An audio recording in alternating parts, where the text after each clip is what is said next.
welcome to the MadTrio podcast. This week we have the California Pariah, Jonathan Charney, James, the Fat Man Stevens, and Rob, the old guy. Yeah, from the famous Rob Charney show. And Ryan, for some reason, he decided to take his ball and go home. I don't know. He didn't want to play tonight, so. THC stays in breast milk for 6 weeks, study shows.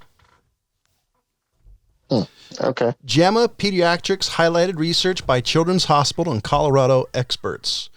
In a new study, researchers found that THC, the psychoactive component of marijuana, stays in breast milk for up to 6 weeks. Finding supports recommendations from the American Academy of Pediatrics, the American College of Obstetricians and Gynecologists, and the Academy of Breastfeeding Medicine. There's an Academy of Breastfeeding Medicine? According to this article. To abstain from marijuana use during pregnancy and breastfeeding. It's weird because I remember a decade or so ago when they finally, when the cat was out of the bag, really, when it came to getting weed, when everybody found out how easy it was to get. I'm an 18-year-old with glaucoma type of thing. And I remember an acquaintance, his girlfriend was pregnant, and said, she was puffing on the old Mary Jane. He said, "Oh, the doctor said I could take a puff. I could take a puff or two a day." Really? Yeah. And I remember thinking, this is this just what type of well, he probably was a 60s child pot smoking doctor anyway. So. Sure, it was like this is right. Dr. Bombay? I mean, who come exactly? It's like, so this was kind of interesting when they said it found it. It was Dr. Leary, Timothy Leary. That was more than THC, let me tell you that. He's like, yeah, sure, that's fine. It's better than what I would be doing. Well, it's funny too, because I remember who was it? One of the women from Jersey Shore was on a talk show I was watching at one point and said the reason she stopped drinking is her breast milk smelled like sake bombs. Jesus. Which my first thought was, how much were you drinking? I thought that was interesting. So we brought up a really random topic, so we're gonna have you listen to our amazing sponsor. Today's show is brought to you by Audacity, the unforgettable party game for mischievous people. They have online monthly game nights on Discord, so make sure you stop by their Facebook page for event times and dates. You can also grab a free quarantine version of the game straight off their website. Audacity, the unforgettable party game for mischievous people. Okay. So, I had a question for you guys. Oh, good. It's got to be better than the last story I brought up. Yeah, that's for sure. That's not hard to do. What the fuck is going on in China? Tell me. I've purposely decided not to listen to China. I've heard multiple things recently. So the Myanmar's revolution is going on. Oh, okay. And the Chinese government is basically killing them as quickly as they can. And but they killed 51 people. Security forces, the Myanmar security forces killed 51 people who were torching factories on Sunday. And it's been going on for about 6 weeks, these protests, and now they've basically started opening fire on them and shooting them. And on top of that going on, there is a huge sandstorm I heard about blowing that. through China. Yeah. So, are they just falling into decay right now with basically apocalyptic things going on, and also a full-on revolution in which they're killing everyone? Wow. I know. It's funny. You talk about all the crazy stuff happening. They just changed the voting rules in Hong Kong. So they're making Hong Kong more under the control of the communists. Oh, yeah. They've been working on that for years. Well, that just happened within the last couple of weeks. Yeah, they keep every year there's another step and another step. And that's why there's been so many riots going on, because the people of Hong Kong go, no, we don't want you to do this. I bet everybody who said the British should give up Hong Kong are like, I think we made a mistake, man. Well, yeah, there has certainly been some some of that going, maybe that wasn't the best decision, but it's not like Britain had much of a choice. Oh no, they didn't. Yeah. So I would actually it'd be interesting to see. There's is it Dragonforce, the guitarist from Dragonforce, and I'm horrible with names. He's a Hong Kong British citizen, and that's actually what his Wikipedia says. I would love to know like somebody like him who has, because of the British relationship with Hong Kong for a long time. I'd love to know that what somebody like him would have thought about all this if he'd be willing to speak, because a lot of these people like that have family in Hong Kong, and anything they say, especially famous, ends up causing their relatives to get killed or imprisoned. I have not talked to anybody who is from Hong Kong. Let's just say that. And what little bit I know is from the little bit of news that you get from it, but out of Hong Kong. But from the get-go, there was a lot of optimism about China taking over and what the possibilities they could do with as far as as far as life in Hong Kong goes. Yeah. And it always seemed to me like, are you a bit optimistic as to what's going to happen? Yeah, it may not happen tomorrow, may not happen next year. You got to remember, the Chinese play the long game, and it had always been their intentions to crack down on Hong Kong from the get-go. They were just going to take their time in doing it, and that's exactly what's going on. They're just slowly but surely taking over control, and it'll be just like the rest of the mainland. And they're slowly dominating the rest of the world. Apparently now, officially, they have the world's largest navy. From what I recently read, say they still don't have the U.S. beat because they may have more ships. We have more tonnage. We have more tonnage. Basically, That means our ships are still bigger, and they're still having some technological issues, I heard, with a metallurgy. Yeah. But from the report I read, the guy said it's only a matter of time. And they also said some of the issues the U.S. has having is because nobody's been pumping money. They said a lot of the U.S. carriers, and how much is true, they're saying they're on the verge of collapsing because we've just been overtaxing the living crap out of the carriers. And we have more carriers combined than the rest of the world. I think we have seven super carriers, 6, basically the giant carriers. I think we're the only country in the world that has them, at least that many of them. The British use smaller versions of carriers, which the ones I've seen, they're launching Harriers off of. Huh. Well, I think eventually they're going to try to take over the world. Well, hopefully they're like Pinky in the Brain and they fail. Oh, I'm sure they will. That would be great. So this is an interesting article from the LA Times. Here's the headline. Deep sea Roombas will comb the ocean floor for DDT waste barrels near Catalina. The thing that surprised me that somebody decided to dump DDT off of Catalina, which is a tourist area. You think they would have dumped it somewhere else? I think there's been dumping of chemicals and pesticides and all that for decades off of every coast. That just surprises me that the company wouldn't do it off of a coast that may not, that little less famous. So if you were to look that up, look into that article more, DDT has not been made in the United States in the last 30 years, as far as I know. So if they're saying they're finding barrels of DDT, it's from way back.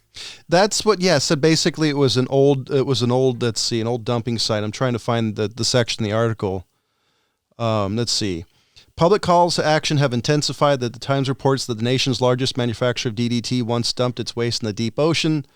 As many as 500,000 barrels could still be underwater today, according to old records. In recent UC Santa Barbara study that provided the first real glimpse of this pollution bubbling 3,000 feet under the sea. Yeah. So this is old. This is old. That's so in theory, if the barrels were treated correctly, like actually on the outside chemical, they're probably still safe. To some degree. I mean, salt water is super corrosive, but if you put the right chemical treat on it. Yeah, but again, you're talking about dumping of barrels. Millions of barrels. 30 years ago, right? So, and back then, they didn't care about coating the barrels. They just wanted to get rid of it. And the ocean has always been the dumping grounds. If you don't want it, just throw it in the ocean. It's, you don't see it, it's not there, right? Yeah. So I just kind of surprised me. I mean, I know they've been dumping for years, but I always thought they would dump off of a spot that wasn't so famous. Like you wouldn't dump off of the Santa Monica Pier. You wouldn't do it off of Catalina Island, which is famous for sailing. I just surprised. I don't know. I was just kind of shocked. I shouldn't have been. They just kind of thought, water, let's drop it. Yeah, that's exactly right. This is true. It's not. They're not exactly these people who are like, probably intelligent because they were probably trying to dodge the law at the time. Yeah. So, John, do you still buy whiskey? I haven't in a while, but I do. I'm actually considering what my next bottle is going to be. So, have you thought about buying it recently? No, why? Because the exports between the U.S. and Britain, the tariffs are gone. Britain suspended tariffs last December as a goodwill gesture. And so if you want to buy whiskey from the UK, you might want to be doing it soon. So how exactly would I say be buying a Scotch whiskey, or how would I do that? There was like a 1-800. You pretty much go and look at UK whiskey companies and buy it. I mean, we have the internet, John. Well, I know, but I mean, is there a smart ass? I'm just saying. I mean, if you want Scotch whiskey, you might want to go and look at it right at this time. Well, I don't know how long they're going to keep it. I guess my question would be: is there some sort of like importer in it, or do I have to have it imported? So I don't know. Is this a if it's fire coming sale? from the UK, you have to have it imported. I have to be honest. The idea of buying a really good bottle of Scotch whiskey and just holding on to it is really appealing, because good whiskey is meant to be saved. So I don't buy super good whiskey. I'm just trying to figure out, what was the reason behind the tariffs, or the dropping of the tariffs? All I see is that it was done last December, so this December 2020. They just say that the Boeing and Airbus have reportedly been at the center of the trade dispute for the tariffs. It's finally been suspended as a goodwill gesture. I don't know. I don't see anything other than that, other than it's a goodwill gesture. Maybe they're full of COVID, I don't know. Maybe they produce so much that they got to say something. They got to find an outlet for it somehow. I'm thinking it's probably that, is the fact that, it's... Oh my God, we got too much whiskey. We got to get those Americans to buy more now. Said no Irish person ever. Oh yeah. I've seen enough Irish people in real life that, yes, that's stereotypical, but hey, There's nothing wrong with a good drop of Irish whiskey now and then. I have to admit though, because right now my favorite bottle of bourbon is Buffalo Trace. It's like anywhere between $35 to $40 for. I bet that's not Scottish. No, it's like Buffalo Trace. I think it's Kentucky Straight. But it's like good Kentucky bourbon. That's right. We got to buy American. It's like $35 to $40 a bottle for 750 milliliters, and it's actually a pretty. Oh, that's a cheap shit. I'm stuffed. Sorry. Well, that's one of the reasons it actually got high. It got a lot of good reviews for being a cheap, a standard whiskey. Yeah, for a higher end whiskey. Yeah. Yeah. So, because I'm always looking for an alcohol like a whiskey or a Scotch whiskey that is meant to share. I was thinking about the Russians.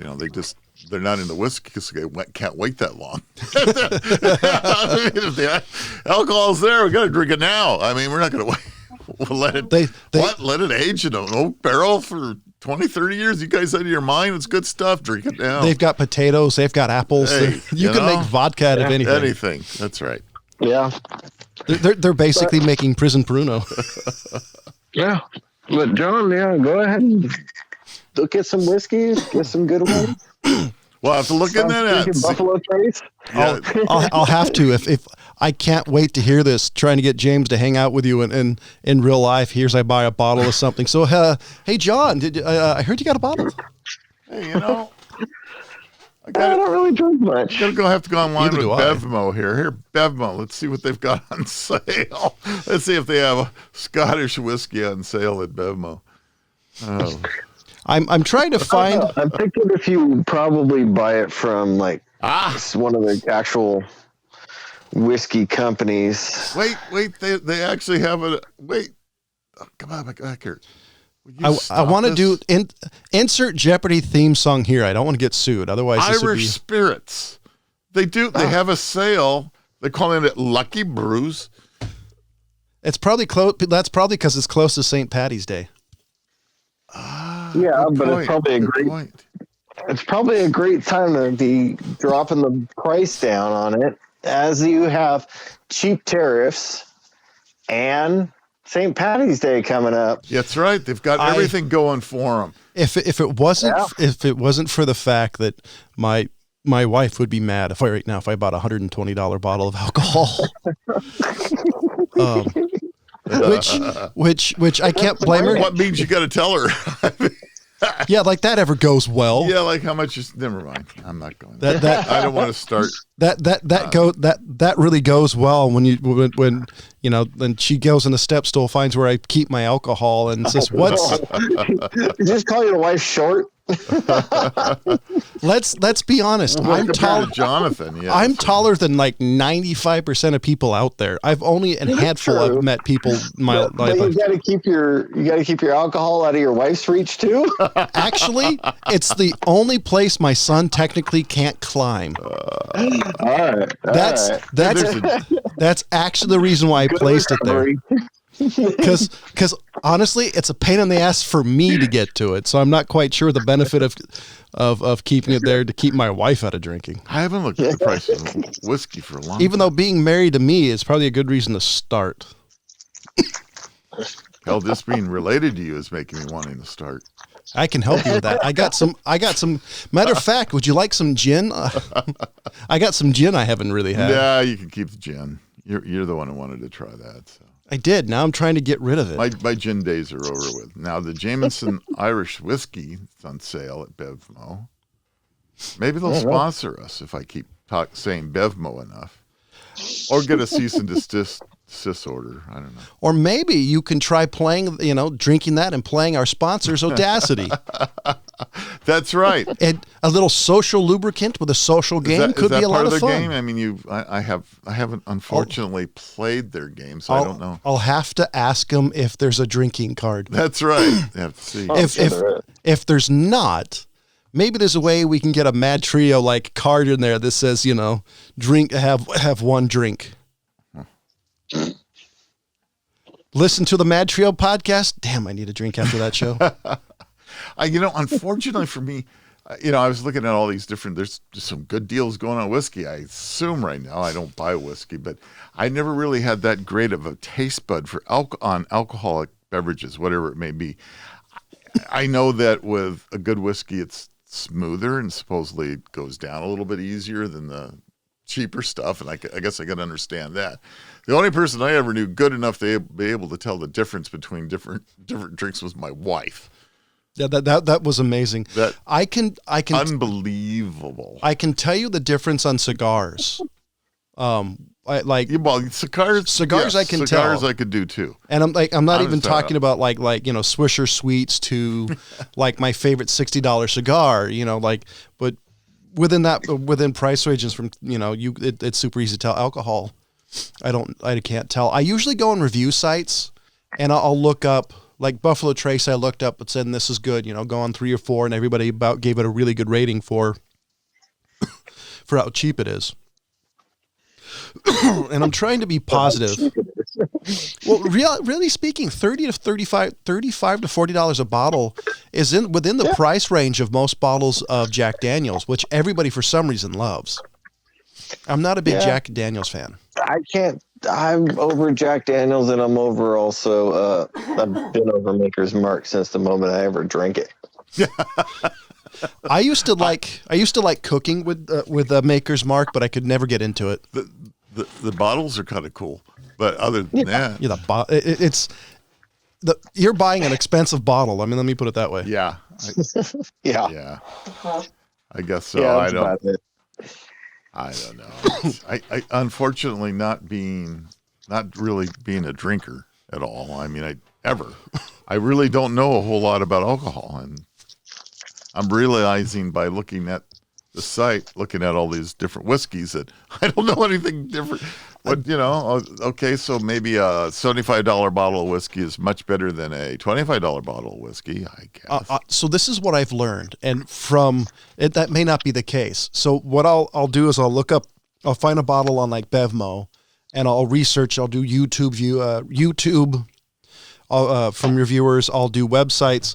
And some of these like higher end bottles of alcohol do not get as good as reviews as the cheaper ones. Like Buffalo Trace got a really good review for being fairly inexpensive and being a really good flavored whiskey. So that's the part that surprised me. High end price does not necessarily mean high end taste. I couldn't necessarily tell the difference because I'll drink an old fashioned, and that has simple syrup, and it also depends if my simple syrup is flavored. When you start getting into a mixed drink, now you got a whole different other things that you're adding into flavors into them. And because that's one of the reasons that surprised me with mixed drinks. Like if you do a Demerara simple syrup, which is a little bit more molassy, it brings up different tones versus if you do a standard white sugar, a simple syrup, it brings up a different flavors. Or if you bring up like a more natural sugar, like a sugar in the raw, it has a little bit of molasses in it, and it not as much as Demerara, but it also changes. You might as well be talking. I have no idea what you're talking about. Well, this is part of this is like part of the experiment. Me keep going because I'm sure there's somebody's going to stumble across their show and say, "Hey, that guy knows what he's talking about." No, they're going to say that bastard's lying. Because I don't know a dang thing, and I'm being right up front. I don't know anything. So this year, 1 year ago on my Facebook page, I was commenting how it's funny how people were telling people of what stores have toilet paper. I completely forgot of the mad dash for toilet paper. How everybody I know was literally texting each other, wanting to know what store had toilet paper. Say like, "Hey, Safeway over there, they have TP. Quick, grab me a roll. Could you? I'm all out. I'm using T-shirts over here. I don't. Hopefully they burn those afterwards. Jeez. Well, they're probably I was just that always surprises me what things actually start disappearing. Like that 1 year when it was it anthrax? People were buying duct tape and plastic wrap trying to enclose their homes. And I remember that. Yeah. I remember thinking it's like, or like 6 months from now, are we just going to find a bunch of homes for sale because people asphyxiated themselves? I don't know. Which, if you're wondering today, it might be possible because homes are built tighter airflow wise in the first world countries than any time before it. Oh, absolutely. Like if you go to of efficiency. Like if you go to Nicaragua, for example, they have their homes aren't as tight. Airflow wise, there's gaping holes and yada yada. And it varies from state to state as well. Yeah. So absolutely. So did you guys hear that April 1st, California theme parks will be able to open again? Completely? For limited visitors. It's like 25%, isn't it? But they are going only for California residents. So can't go. They're going to be open, but they're going to be hanging signs outside that say for California residents only. I have to be honest. Really? If I had free time, I would totally go. They're going to try to enforce this. Now, they're not exactly sure how they're going to completely enforce this. Oh, you mean unlike voting, you might have to ask your driver's license? Yeah, well, they're saying that the restrictions around... they're saying that they're going to only have certain people who could buy tickets and that they're going to try to keep it that way and have it as tickets are only reserved online. So I know following and along with that. They're going to use geocoding and GPS data to determine where the park visitors live. Really? Yeah. Interesting. I always said that Disney was on the dark side. Well, here's a new Yeah. business for us. Let's start up a thing. We've got California IPs. And they must do valid government-issued photo ID for admission. Oh, there you go. I was going to say All right. just what I wanted the mouse to say, freeze, you're under arrest. You know, Well, it's going to be saying papers. Show me your papers. Yeah, show me your papers. I wish I could do like that. Badges. I wish I could do. Let me show you no stinking badges. I wish I could do like a Mickey sound, like, you know, a Mickey a voice, because my only thought was it'd be like a Russian going, need your papers. Yeah. Well, this is going to be interesting. How in the world? Can they actually? Now I know they're private Hey, property. they're probably owned. They Can they actually deny you access based on your the state you live in? Apparently so. Yeah. I'm kind of curious to see. This is going to be a lawsuit about this. I'm kind of curious to see how this goes, because I actually agree. I think Disney needs to open their parks, considering how much money they're actually losing, because Disney is effing expensive. I don't care about Disney. I care about their employees.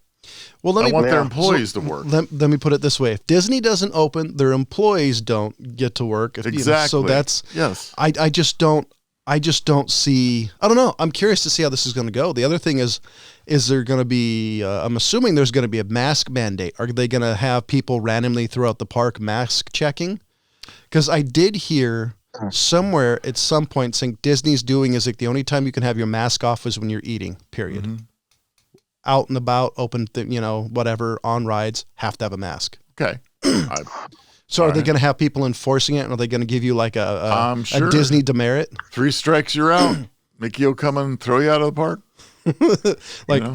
Like Uncle Phil from Fresh Prince of Bel-Air. Yeah, out you go. I mean, they do have their own law enforcement division. They do search people's. And they have a jail. Stay out of my anal cavity. I have to admit that would be hilarious. You know, you're in there, so you're in the Disney jail, and Goofy's the screw walking up and down the block. I've got a story. Uh-oh. I don't know where the Wayback Machine is, but yeah. Oh man. So. I'm almost afraid to share this story. Back in the day, let's just say this was in the 60s. And I wasn't there. I have no firsthand knowledge about this, but had a friend who liked his psychedelics quite a bit. All right. He liked to take psychedelics. And one of the favorite things to do was to take psychedelics at Disneyland, because it's the most wonderful place in the world, and how much fun can it be? So this guy was so burnt out from psychedelics, he didn't have a particularly good trip. And apparently he was climbing around on things that he shouldn't have been climbing around on. And the Disney police came and arrested him and threw him in jail. And he's busy telling me this story, and he says, you got to understand it through my eyes. He says, I swear to God, the Keystone Cops came out and arrested me. He said they're all dressed as Keystone Cops. He said, Keystone Cops came and arrested me, and they threw me in a jail. And there was Goofy there yelling at me, and he was going on and on about it. And he had to get some friends to come and bail him. Basically, what happens is the LAPD comes out, and if depending on how Disney wants to press charges or not, you know, you either what amount of time you spend in the actual LAPD jail or not. I have to admit, that's not how this story was going to, I thought it was going to go, because I was thinking he went on It's a Small World and then started having palpitations, because let's be honest, that ride on LSD's got to be scary, because those little devils all going, da, da, da, da, da, da, you know. Yeah, I would imagine it would be, but no, this was more about the actual being arrested. And I think the funniest story is, like, you know, I was arrested by the Keystone Cops. Honest, he said so for everybody younger than James and I, and maybe Ryan, did you want to explain what the Keystone Cops are? Oh my goodness. Okay, well, they actually started back in the silent days of movies, and they were a group of comedians dressed in old copper uniforms from back in New York, and they would run around in this old Model A's and Model T's and run around and arrest people. And it was they were known as Keystone Cops because they were always running in circles and running around each other and running around the cars and all of that. And they weren't really doing anything more than doing that. And it was humorous back in the watch. So that being said, we got another break.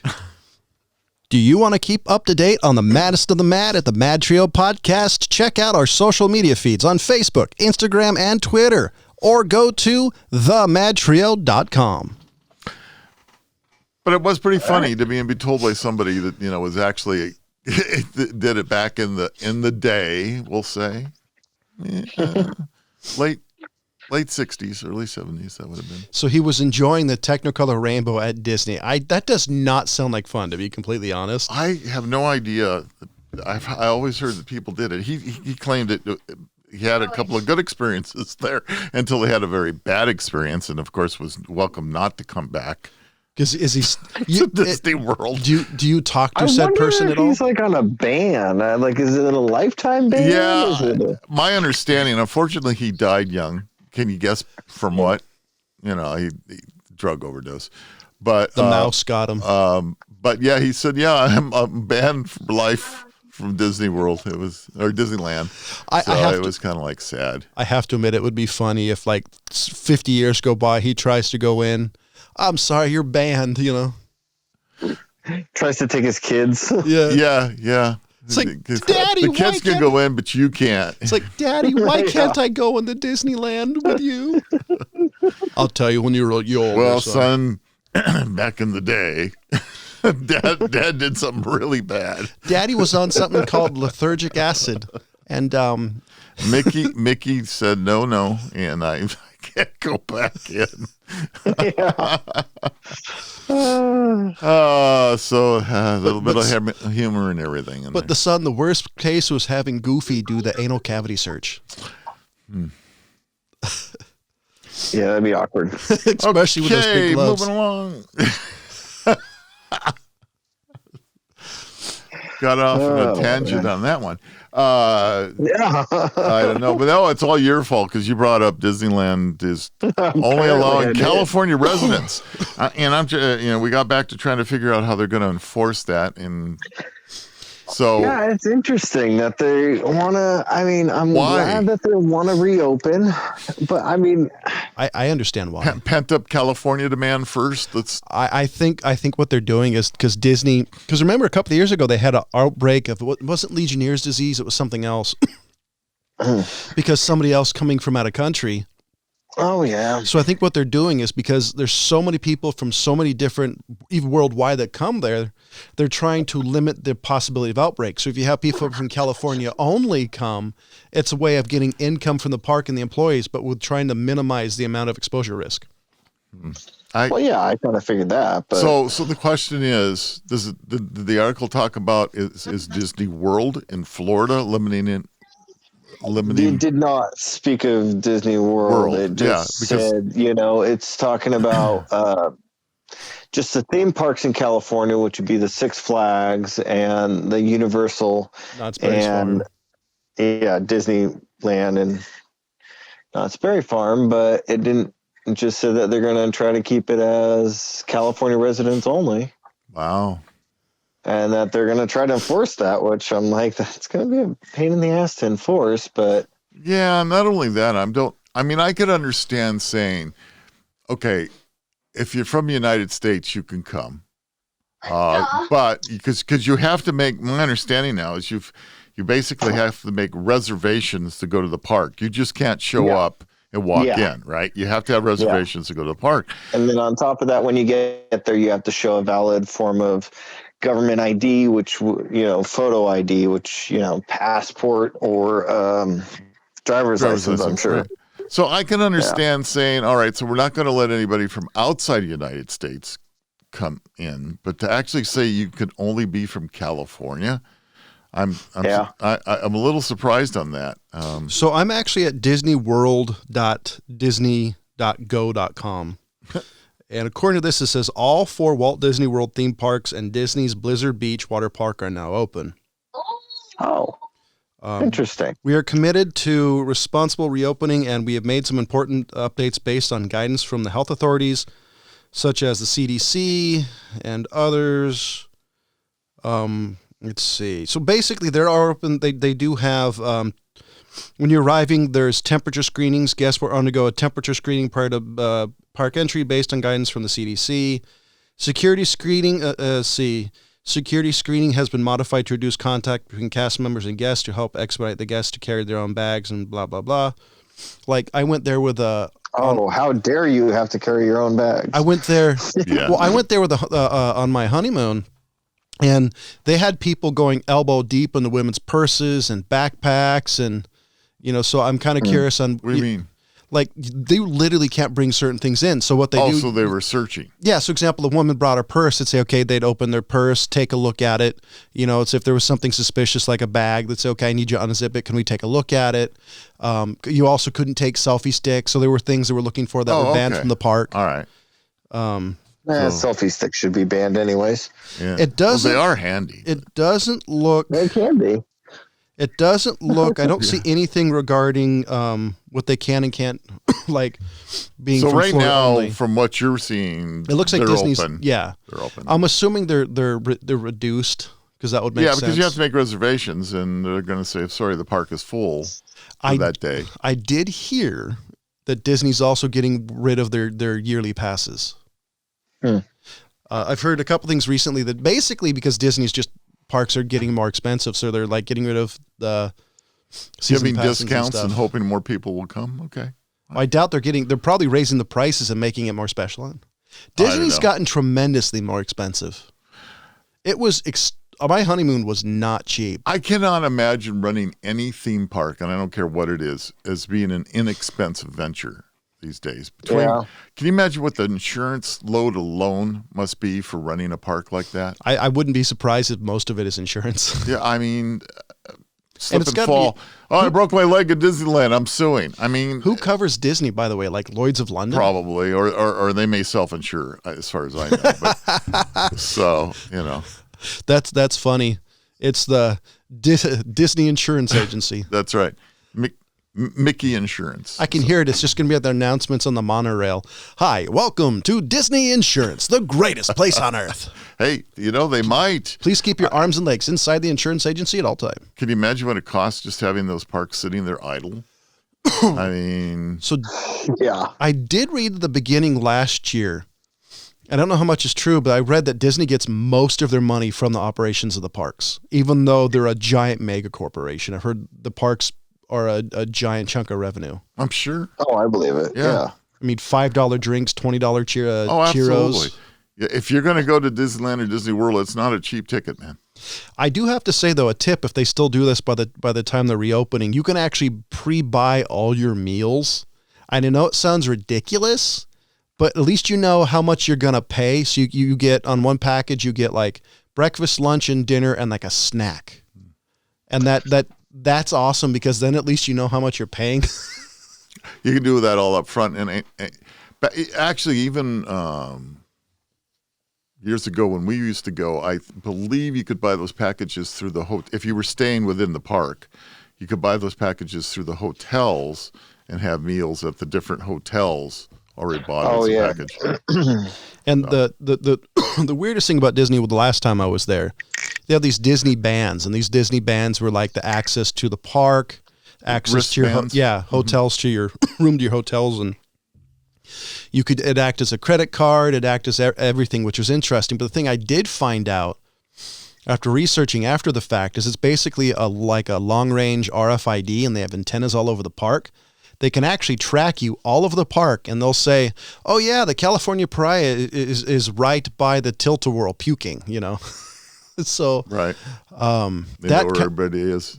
That surprised me, like how much tech is into the park where they're tracking people. And that was a number of years ago. Can you imagine what it would have been like if the park's been open? What it must be like now? They've got to know exactly. Now they just put chips right inside your body. Yeah, that's the deal. You just gotta, Did you ever? Oh, what was it? Is it The Castle? There's this movie with the guy who played the Highlander, and in one of the movies, Lambert? Yeah, Christopher Lambert, and it's basically this prison, and they stick this thing way up their nose, and it like latches onto their brain, and like in part of the movie, you dial like the prisoner number, and you can actually watch through their eyes through how TV great sets. is that?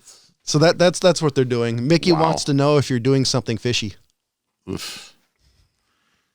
Okay. Keep it off the adult channel when you're in the hotel. I wonder if there is an adult channel at Disneyland hotels. Probably. After some of the stuff I've accidentally found on Reddit revolving Disney, it's got to exist because it's the old was it Rule 32 or 42 or whatever it is. Okay, I don't know. You got me all screwed up now. I can never remember. Rule 32. Yes. Yeah. Yeah, something like that. Anyways, so speaking of like financial conglomerates, physicist financial experiment netted him $300,000 from credit card rewards. Oh, I read about this guy. He went around making this guy. Yeah, he went around making $6.4 million in credit card charges. But he paid it all off and got all those rewards that equaled around $300,000 in credit card rewards. Right. And then the IRS said, hey, we want some of this. Yeah, he didn't. And the court said no. So the IRS got nothing. Got nothing. Yeah, they wanted to claim that was undisclosed income. So, like, what type of awards did he get? Like trips and food, or did he get like? No. So what it came out to be is they had the some of it was American Express with their 5% at grocery stores and pharmacies. So he spent $6,500 on that.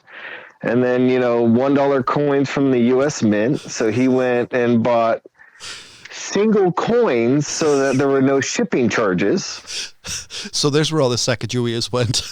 Yes. Yeah. He bought used gift cards and then did that and bought money orders with those. And just kept on doing all these little things, and then $500 transactions that got him 5% and yielded him $25 out of that. It's like one of those super couponers. Yeah, but he's hold on, let me pull up. He's an experimental physicist. So he just decided one day that he wanted to see if he could make money, a good amount of money, with these rewards. And so he went on this whole thing and just put together this whole thing and made all this money off these rewards. And the IRS is like, excuse me. Yeah, we want our you cut. Can't do that. And some court said to actually Yes, turn the IRS. Wow. I love the fact that now there's actual Judas, there's Judas. A ruling on it? Yes, there's a rule adjudication. About how the IRS is limited on what they can actually withdraw taxes from. That'll be challenged. I guarantee you the IRS is going to challenge that one. They don't like losing. And by the way, IRS, if you're listening, I hope you win. I love the IRS. It's funny. No, I hope they lose. Now, let me ask a question because I'm a little confused on this. He goes around and he buys. You have to get these rewards. Let me see.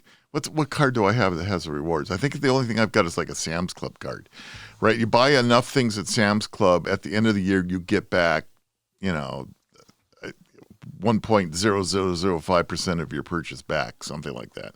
So, but I actually physically have to buy things.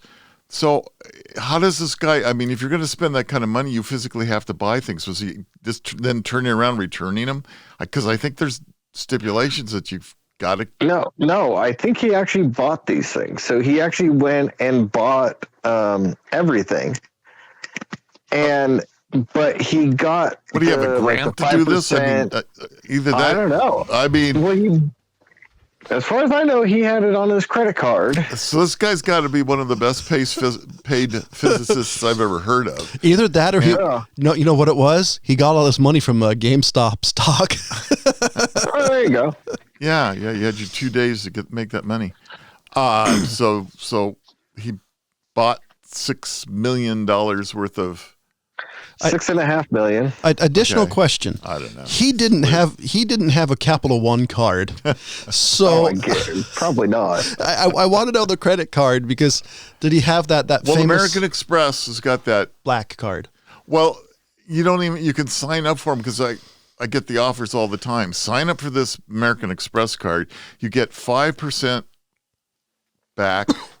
I don't know. Well, I don't just know. You get all these points from them for spending X amount of dollars. You get these points. Well, it's not that, but it's putting like $6 million on a credit card. I mean, did he have that American Express card that has no limit? Oh no. But almost nobody takes From what it. I read of that article, and this was a few weeks ago.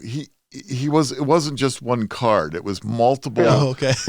It was he was buying and selling. He was being very creative in how he did it. I have a feeling the terms of service are going to change when the IRS visits the credit card companies. But that brings up a good point. I mean, if you're one of these wealthy people and you put everything on these credit cards, and now you're getting all these points back, So now the rich are getting even richer. It's like, it sounds The like more money you spend, the more you make. It sounds like the old mob days of Vegas from the story I've heard. You lost $1,000. Give them comp them a free drink and open up and let them have a couple of meals. Yeah. I don't know. I don't know where he got the $6.5 million to run this experiment. I have no idea. The stimulus. Yeah, he took his stimulus money and turned it into $6 million. By the way, if there's anybody out here that wants to give Old Guy Tech TV and the MadTrio podcast, that stimulus money to say or do whatever, I'm open. I'll say whatever you want. I just need a 6-figure check, and I'll say anything as long as it's not racist. If you want me to say Biden's a great president, I will do it. Yeah, I'm also taking a donation. I really want this Henry lever action 410. So, yeah, if you guys want to start a GoFundMe page, as long as you keep the IRS there you go. and Do they have a phase out of it. Do they have a Henry and 4570? Probably. I got a 3030, so now I want a 4570. Yeah, you want to be never mind. Well, since I can't get the firearm I really want, I mean, not only is it not legal in the state of California, my wife would frown on me spending that much money on a firearm to begin with. Because let's be honest, what am I going to do with a Barrett Lightweight 50 in the state of California and no property? What are you going to do with one anyway? I mean, hang it on the wall at $15 a round. Yeah, hang it on the wall is about all you're going to do. I'm also taking donations of the S&W 500. And rounds to come with it. That's Shut right, up, California. Right. I don't care. Shut up, California. Yeah. Well, I next time I see you, I'll throw pennies at you. There's the donation.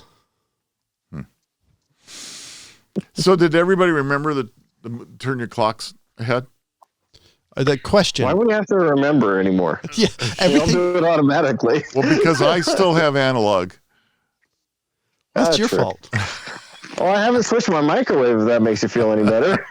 Actually, my car doesn't do it automatically. So I had to hit a couple of buttons to make Youngsters.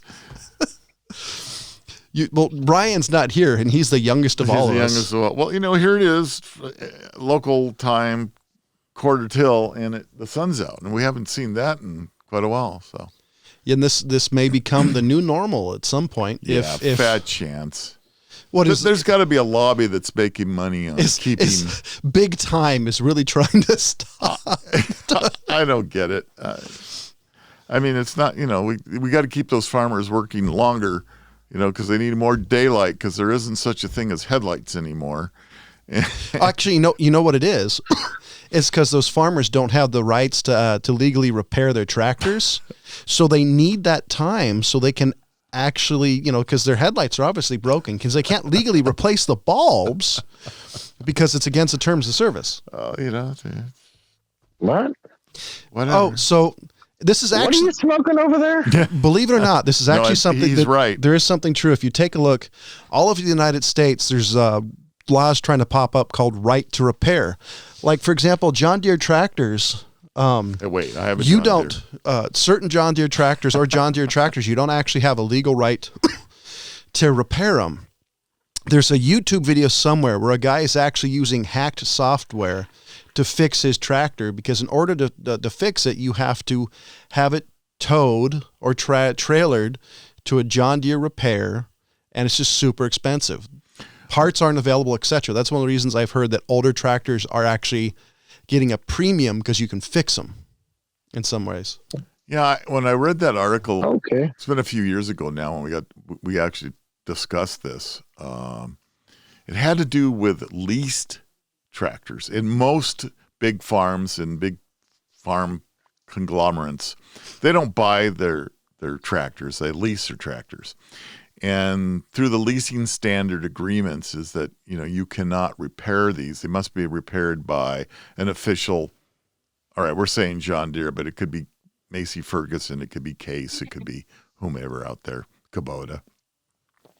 Doing the same thing where, if it's a leased tractor and there's something that needs repaired, it needs to be repaired by an official repair person, whatever that may be. But this is also regarding cell phones. For example, Apple, if I remember correctly, went after a third party at some point in time who were fixing their phones. So this is regarding basically anything. In Europe, I recently read they're supposed to have so many years worth of repair parts, and there's laws regarding right to repair. So this is something that's going to come up, because most stuff nowadays is designed to be tossed. Mm-hmm. When I had my MacBook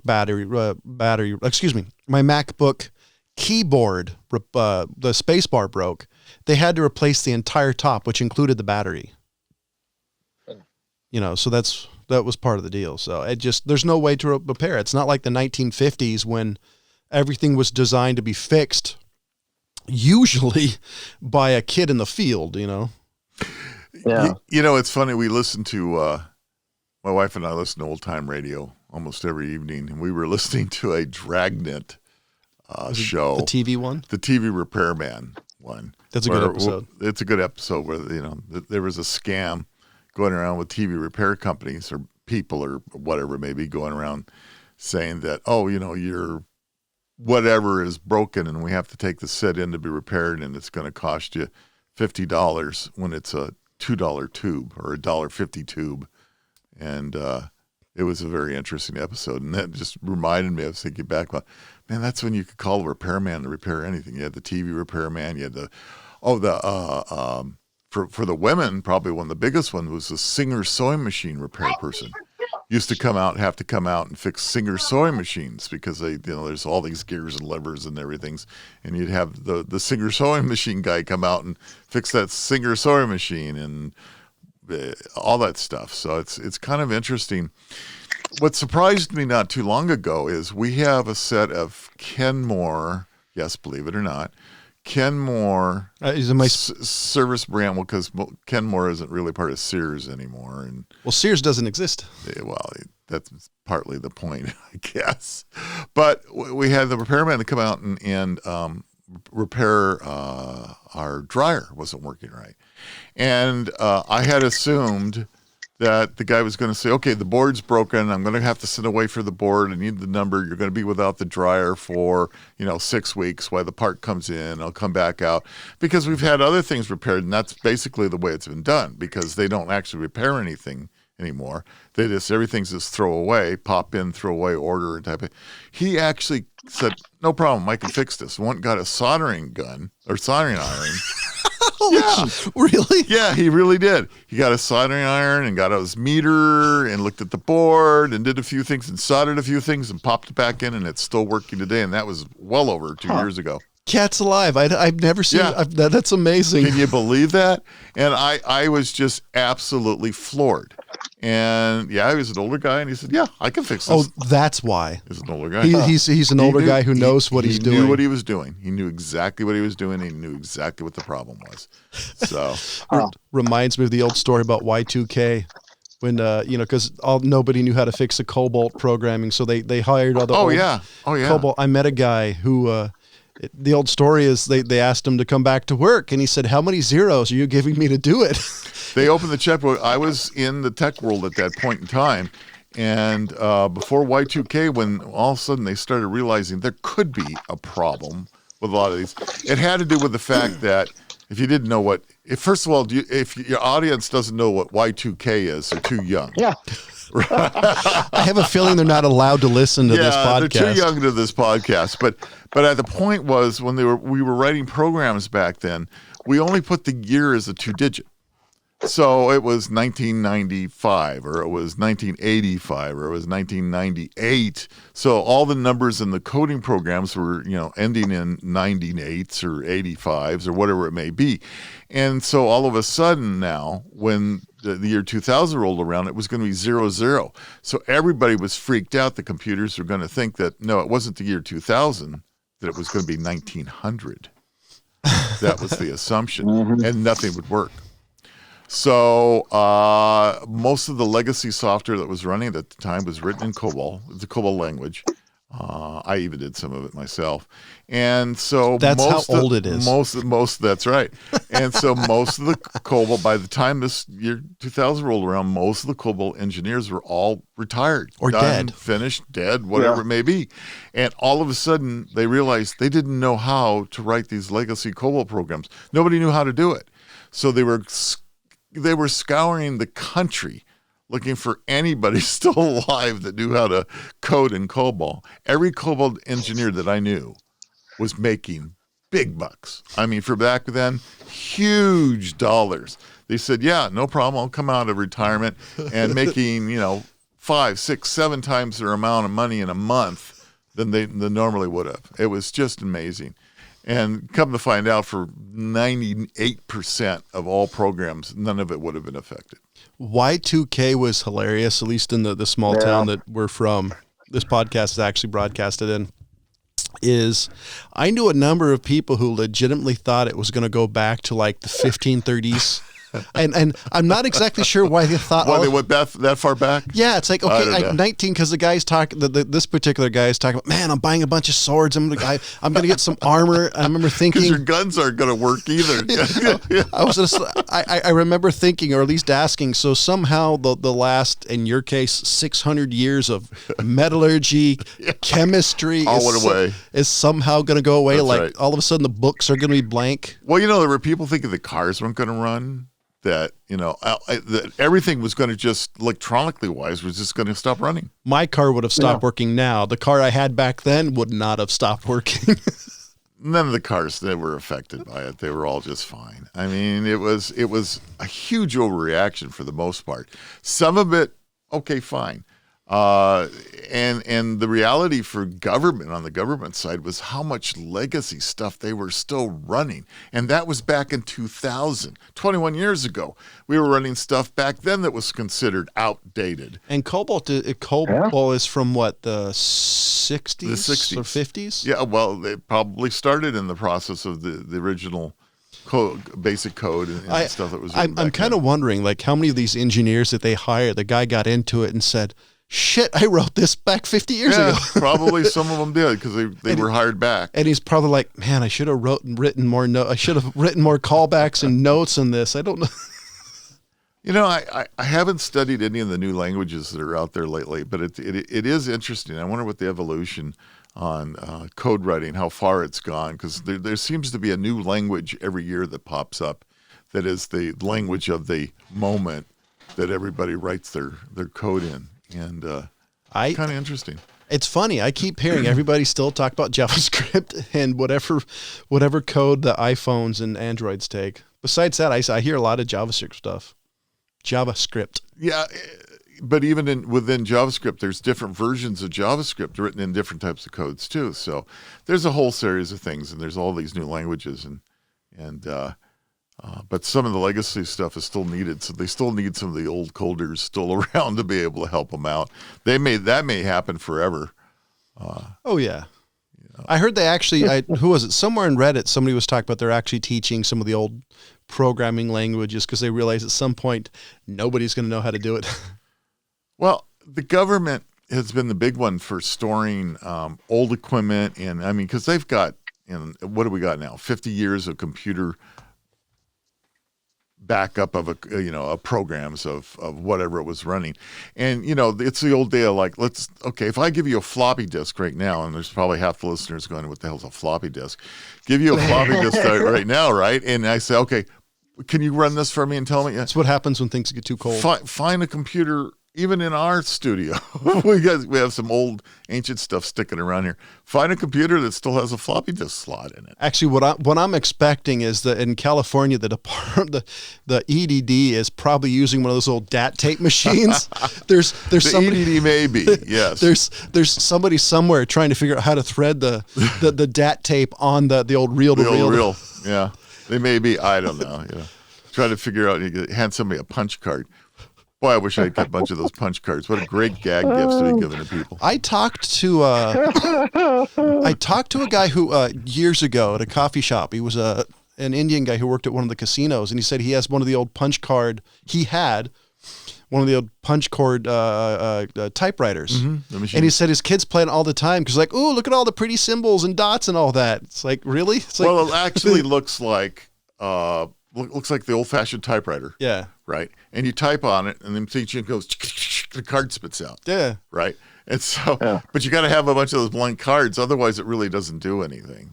He said it's like, what was it? His kids used paper or something like that. He says his kids were playing with it all the time because they thought it was neat. It's like, do they have any idea what it actually is? And it's just like, nobody knows what it actually is. Well, you had to empty out those baskets for all the punches that were made too. So nowadays like the old shredders, right? Well, that's hilarious too, considering everybody smoked. I wonder how many times those baskets caught on fire. That's a very good question. And you pull, poof. Because they're probably drinking their coffee, holding their cigarette. Something happens, like no, they spill it, drop. Well, you can look at some of the old black and white photos going way back to the the late 50s, early 60s of banks and banks of and it was generally women typists that were busy typing this stuff in, and you could see them. There'd be ashtrays around and coffee cups and stuff, and so that is a possibility. That some of that may have happened. Who knows? I think that's hilarious. Of course, if it was back in the 80s, if their hair would have caught on fires. Who knows? Yeah. God, yeah. So, ladies and gentlemen, we have just hit an hour. Does anything have anything else to say? Any final thought in this another random episode? No, that's part of the fun of the show, being random.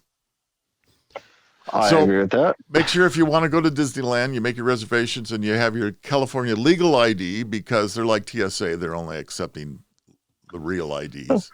Yeah, I have a feeling, though, that the Disney might be easier to get around than the TSA. I don't know. They have no sense of humor. If they're sitting there going through women's purses and bags, making sure you don't have selfie sticks, they're getting pretty bad. Yeah, well, try making a bomb joke to the TSA. You get used to the glove after a while. Yeah, well, you're not going to make a bomb joke to Disney either. Yeah, I don't think I'm going to be making bomb jokes at them. Yeah.